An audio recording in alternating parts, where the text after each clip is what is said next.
চাঁপাইনবাবগঞ্জ থেকে যুক্ত হচ্ছেন তারেক রহমান ও জামালপুর থেকে তানভীর আহমেদ হীরা। শুরুতেই চলে যাচ্ছি চাঁপাইনবাবগঞ্জে।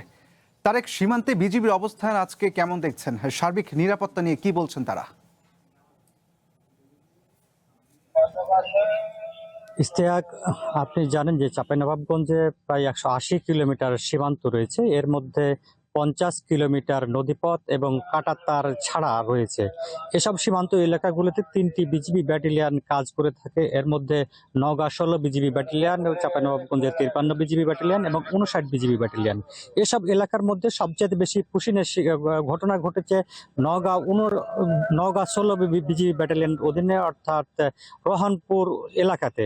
এই এলাকাতে গত পরশুদিন রাতেও নারী পুরুষ সহ কয়েকজনকে পুশিনের ঘটনা ঘটে।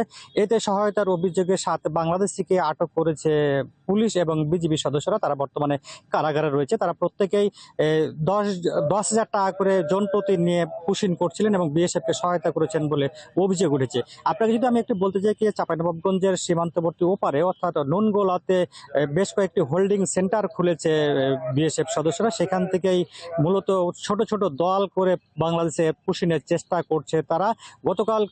গত পরশুদিন নৌকায় করে পুশিনের ঘটনা ঘটেছে। এর আগে আরো 2টি পুশিনের ঘটনা ঘটেছিল, সেগুলোকে প্রতিরোধ করেছে বিজিবি সদস্যরা এবং বিজিবির সাথে অন্যান্য আইন শৃঙ্খলা বাহিনীর সদস্যরাও কাজ করছে, সমন্বয় করছে। বিশেষ করে আনসার ভিডিপি সদস্যরা কাজ করছে এবং বিশেষ করে যে দালালগুলো সক্রিয় রয়েছে পুশিনের ক্ষেত্রে, সেই দালালদের ধরতে বিভিন্ন স্থানে অভিযান চালাচ্ছে পুলিশ এবং বিজিবি সদস্যরা।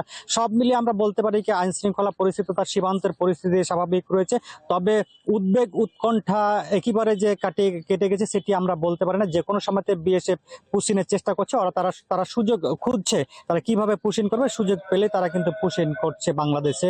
তবে আমরা কথা বলেছিলাম বিজিবি কর্মকর্তাদের সঙ্গে, তারা বলছেন যে কোনো বিএসএফ এর পুশিন এবং তাদের আগ্রাসন তারা রুখে দিতে প্রস্তুত রয়েছে।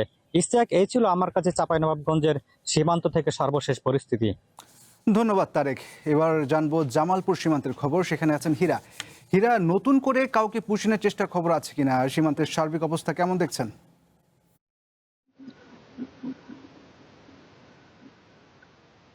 যেমনটি বললেন যে এই মুহূর্তে আসলে জামালপুরের 72 কিলোমিটার ভারত বাংলাদেশ সীমান্তে অবস্থান করছেন। ইতিমধ্যেই বিজিবির যে চৌকস একটি দৃষ্টি, সেটি ভারতের প্রত্যেকের সীমান্তের কোনায় কোনায় দাঁড়িয়ে অবস্থান করছেন। তবে একটি নতুন তথ্য ইতিমধ্যে আপনাকে সংযুক্ত করতে চাই। সেটি হচ্ছে যে গত সোমবার যে ব্যক্তিটি আন্তর্জাতিক শূন্যরেখা অবস্থান করছিলেন, আজ মধ্যরাতে জামালপুরে ব্যাপক একটি বিভিন্ন জায়গায় বৃষ্টিপাত হয়েছিল। সেই ফাঁকে কোন এক ফাঁকে সেই ব্যক্তিকে আজ এখন পর্যন্ত দেখা যাচ্ছে না। বিজিবি এবং স্থানীয় গ্রামবাসীরা তাকে খোঁজাখুঁজি করছে।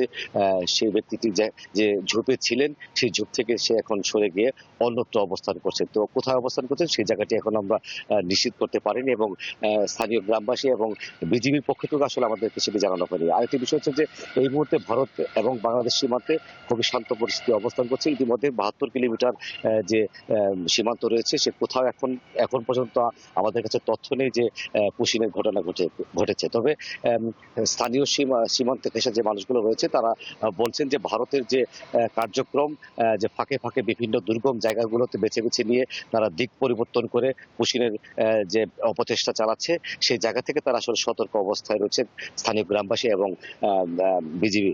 তো স্বাভাবিকভাবে যেটা বলা যায় যে এই মুহূর্তে শান্ত থাকলেও আসলে স্থানীয় গ্রামবাসীরা মনে করছে যে ভারতের কার্যক্রম তাদের আসলে ভালো লাগছে না এবং যে কোনো মুহূর্তে তারা পুশিং করতে পারে।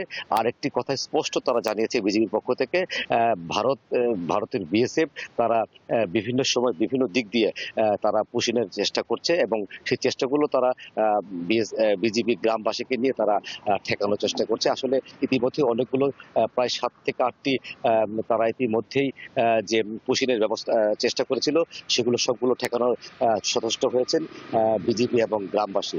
তো এই মুহূর্তে আমরা বলতে পারি যে এখন পর্যন্ত কোথাও কোনো নতুন করে পুশিনের ব্যবস্থা ঘটেনি।